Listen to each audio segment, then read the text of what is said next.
इंसान को मालिक का नाम लेना क्यों जरूरी है।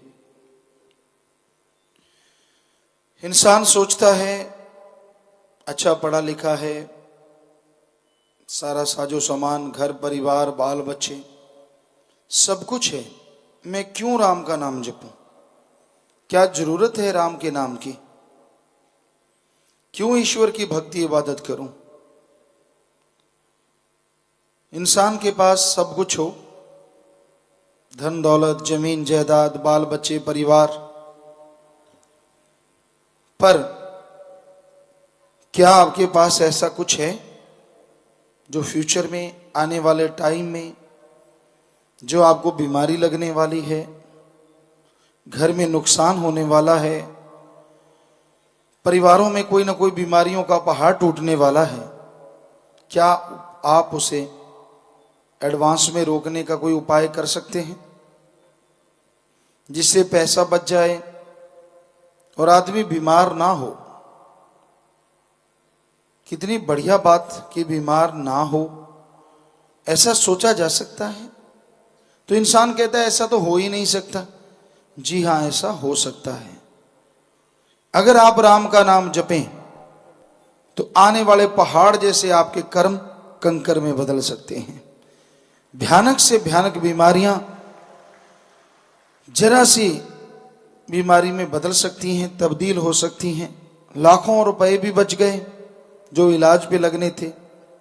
और शरीर एक बार अगर बीमारी के हाथों चला जाता है तो पुनः वैसा बनने में काफी समय लग जाता है।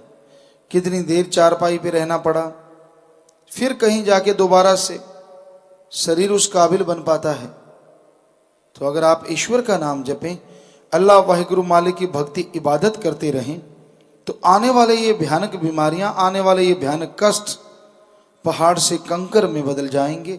और लगातार सुमन करने से उस कंकर की चुभन आपको एहसास नहीं होने देगा राम का नाम। कितना फायदे का, लाभ का सौदा है, कितना फायदा होता है इसमें। कोई पैसा नहीं लगाना, कोई घर बार नहीं छोड़ना, कोई जमीन जायदाद का खर्चा नहीं। बस आप जुबान से, ख्यालों से ईश्वर की भक्ति इबादत करें। उसकी भक्ति करने से, इबादत करने से आपको लाखों का फायदा, शरीर तंदुरुस्त, यही नहीं बल्कि नाम से आपके अंदर एक नई स्फूर्ति पैदा होती है। क्या आपके पास ऐसी कोई दवाई है जिससे आत्मबल आ जाए? क्योंकि विज्ञान कहती है आत्मबल सफलता की कुंजी है, विल पावर नहीं है दवाई। आयुर्वेदा, होम्योपैथी, एलोपैथी, नेचुरोपैथी, जितनी भी पद्धतियां हैं, किसी के पास कोई ऐसी दवा नहीं जो देने से डायरेक्ट आत्मबल बढ़ जाए। हाँ, आप राम का नाम जपो। ये नासा साइंस के अंदर भी मान चुका है कि हाँ, मेडिटेशन करने से आत्मबल, आत्मविश्वास बड़ा तेजी से बढ़ता है। और आत्मबल बढ़ेगा तो सफलता आपके कदम जरूर चूमेगी। तो कितना आसान है, कोई पैसा नहीं, कोई चढ़ावा नहीं, कोई परिवार नहीं छोड़ना, जीभा से, ख्यालों से राम का नाम जपो। आपके अंदर आत्मविश्वास, विल पावर आता जाएगा। आत्मविश्वास से आप माला माल होते जाएंगे। तो इसलिए राम का नाम जपना जरूरी है।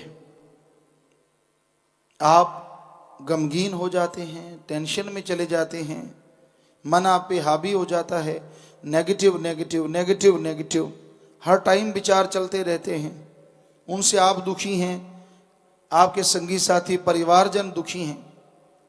तो अगर आप राम का नाम जपो तो ये बुरे विचार पल में खत्म हो सकते हैं।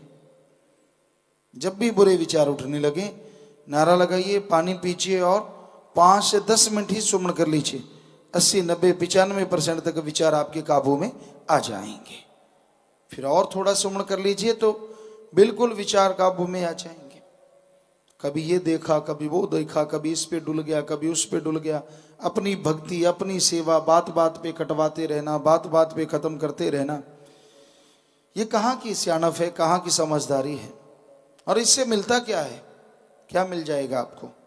किसी को देख के आपके अंदर गलत, गंदे काम, वासना के विचार, बुरे विचार, गलत सोच आती है, क्या क्या हासिल होता है आपको? तो अगर सुमरण करेंगे, लगातार भक्ति इबादत करेंगे, तो आप इन विचारों पे कंट्रोल कर पाएंगे, इन विचारों पे काबू कर पाएंगे और आप मालिक के अति प्यारे बनते चले जाएंगे। कुछ पाने के लिए कुछ खोना, और आपने तो कुछ खोना ही नहीं, बल्कि आपने तो सुखी होना है, क्योंकि गलत विचार कभी किसी को सुखी नहीं कर सकते। उनसे तो हमेशा आदमी दुखी रहता है, दुख दर्द परेशानी कोई ना कोई चीज अंदर आती रहती। ये अलग बात है कि सुबह शाम सुमन कर लो, उन विचारों का फल आपको नहीं मिलेगा, पाप आपके कटते रहेंगे। लेकिन फिर भी जितना समय आप उन विचारों में लगाते हैं, जितना समय आप उन विचारों में दे देते हैं, कहीं उतना समय अल्लाह मालिक की याद में दे दें, तो आपको तमाम खुशियां मिलें जिसके बारे में शायद आपने कभी कल्पना भी ना की हो। तो इसलिए भाई, राम का नाम जपा करो, भक्ति इबादत किया करो। ये तो आपको वो बताया है थोड़ी सी बात, राम नाम के तो इससे लाखों अरबों गुना और भी फायदे हैं। कदम कदम पे आपका साथ देगा। दिमाग जब काम छोड़ देगा तो राम का नाम जपने से दिमाग फिर से आपका साथ देना शुरू कर देगा। यानी एक पॉइंट पे जाके आपका दिमाग काम छोड़ता है, आपको जवाब नहीं देता इस समस्या का, इस प्रॉब्लम का क्या सोल्यूशन है, और continue do the method of meditation, then आपका माइंड, आपका दिमाग जरूर पावरफुल होगा, जरूर यह विचार देगा कि हाँ भाई, इस मौके पे क्या करना चाहिए, कैसे अपने आप को बचाना है, कैसे आत्मरक्षा करनी है, कैसे शांति हासिल करनी, कैसे खुशियां प्राप्त करनी है। तो मन के पीछे पागल ना बनो। मन का तो काम है गुमराह करना, मन का तो काम है दूर करना। मन से लड़ो, मन से लड़ना ही कलयुग में सच्ची भक्ति है। मन यानी दिमाग को जो गलत गंदे नेगेटिव विचार देता है वो मन है, और भले नेक अच्छे विचार देता है वो आत्मा है। तो सुमन करके, भक्ति इबादत करके अपने मन से लड़ना सीख लो। जैसे जैसे मन से लड़ते जाओगे, मालिक की खुशियों के हकदार बनते जाओगे। ये मत सोचो कि आपने बहुत सुमन कर लिया, नाम लिया, नाम के बाद कैलकुलेट करो आप कितना कितना सुमन करते रहे हो। आपको पता चल जाएगा, आधा आधा घंटा, घंटा घंटा। टाइमिंग वो होती है जिसमें आपने सुमरण किया, टाइमिंग वो नहीं होती जब से नाम लिया। मान लीजिए आपने 50 साल पहले नाम लिया और 50 घंटे सुमरण नहीं किया, और एक ने 50 दिन पहले नाम लिया और उसने 25 दिन सुमरण कर लिया। बताइए अब किसको आगे माना जाए? ठीक है, आप सत्संगे सुनी, उसका फल आपको मिला, पर अगर आपने अमल किया तो ना, 50 साल में 50 घंटे सुमरण किया, ये कोई अमल थोड़ा ही ना है। ठीक है, आपकी आत्मा के खाते में सत्संग का फल जुड़ा, लेकिन उसने सत्संग भी सुनी और 25 दिन सुमरण भी कर लिया, तो वो नेचुरली आगे निकलेगा। तो सुमरण के हिसाब किताब में सुमरण जितना किया वो टाइम काउंट होता है। आपने आधा घंटा सुमरण किया, आज तक मैं सुमरण किया है, आज तक क्या मतलब? आधा घंटा सुमरण किया, सच बोलो ना। आज का मतलब हो गया 12 घंटे सुमरण किया है। 12 घंटे कर लो, कलयुग में पता नहीं क्या से क्या हो जाए। होता है, जिन्होंने किया उनको रिजल्ट मिला है, पर हर कोई नहीं कर सकता। 12-12, 24-24 घंटे करने वाले भी हैं आपके मन में कहीं हो कि ऐसे नहीं होंगे, हैं ऐसे जिन्होंने किया और मालिक की सब खुशियों को हासिल कर लिया। ऐसी पदवी हासिल करते हैं जिसके लोग कामना रखते हैं, तमन्ना रखते हैं, पर उसके लिए सुमरन, दृढ़ यकीन, दुनिया, सारी दुनिया एक पासे मेरा मालिक प्यारा, एक पासे सतगुरु प्यारा, एक पास, इतना दृढ़ यकीन हो, सारी उंगलियां उठती हैं उसकी तरफ, ये, लेकिन उसका इतना दृढ़ यकीन होता है कि नहीं, कोई परवाह नहीं, मेरा मालिक मेरा ही है। तो जाके वो पदवी मिलती है दोनों जहां में, यहां वहां। इसके लिए सुमरन, ये नहीं मरगी चिड़ी जीगी चिड़ी, यानी थोड़ी देर खुश हो, बढ़िया है, और अगर कभी गुरु ने थोड़ा सा कह दिया कि ये नहीं, ये करना था, तूने ऐसे क्यों किया, बस होगी छुट्टी, केड़े गुरु यार, छड़ केड़ा सतगुरु यार। नहीं, ये तो फिर वो वाली बात है ना, आपका मन जब मर्जी हावी, जब मर्जी डाउन, ये गलत है।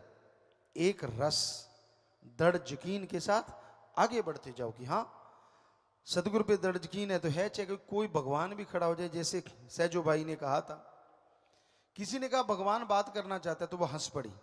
कहते नहीं। कहते हैं भक्ति किसके लिए करती है? कहते सतगुरु के लिए। सतगुरु ने किसका बताया? भगवान का। अरे वो बात करना चाहता है।